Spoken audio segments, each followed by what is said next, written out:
एक छोटे से गांव में एक अर्जुन नाम का लड़का रहता था।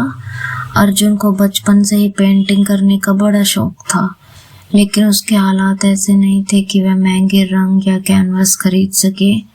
वह अक्सर जमीन पर लकड़ी की तस्वीरें बनाता रहता था। एक दिन शहर में एक मशहूर आर्टिस्ट मिस्टर खन्ना उस गांव में आए। उन्होंने देखा कि एक बच्चा मिट्टी पर इतनी खूबसूरत तस्वीर बना रहा है जिसमें कमाल की बारीकियां थी।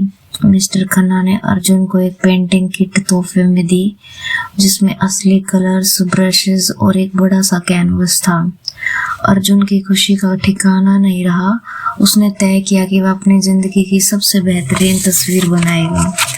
अर्जुन ने कैनवस पर काम शुरू किया, लेकिन उसके अंदर एक डर बैठ गया कि वो इतना डर गया कि कहीं कैनवस खराब ना हो जाए, और उसने महीनों तक उस पर एक ब्रश भी नहीं चलाया। वह उसे रोज देखता और सोचता, अगर मैंने गलती कर दी तो ये महंगा कैनवस बर्बाद हो जाएगा। एक शाम उसके दादाजी ने पूछा, अर्जुन तुमने अभी तक इस पर कुछ क्यों नहीं बनाया? तब अर्जुन ने उदासी से कहा, दादाजी मैं डरता हूँ कि कहीं कोई गलती ना हो जाए। जमीन पर तो मैं मिट्टी से मिटा देता था, पर इस पर गलती हुई तो हमेशा के लिए रह जाएगी।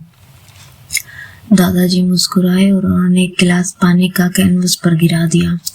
अर्जुन चिल्लाए, दादाजी ये आपने क्या कर दिया? दादाजी ने कहा, अब तो कैनवस पहले से ही खराब हो गया है, अब किस बात का डर है? अब तुम इस पर खुलकर पेंटिंग करो। अर्जुन को तब बात समझ आई। उसने उस पानी के दाग को एक बहती हुई नदी में बदल दिया।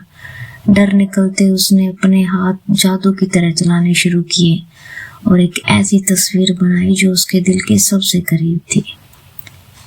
इस कहानी से हमें सीख मिलती है कि हम अक्सर डर में रुके रहते हैं कि हमसे गलती ना हो जाए, और इसी चक्कर में हम शुरुआत ही नहीं कर पाते।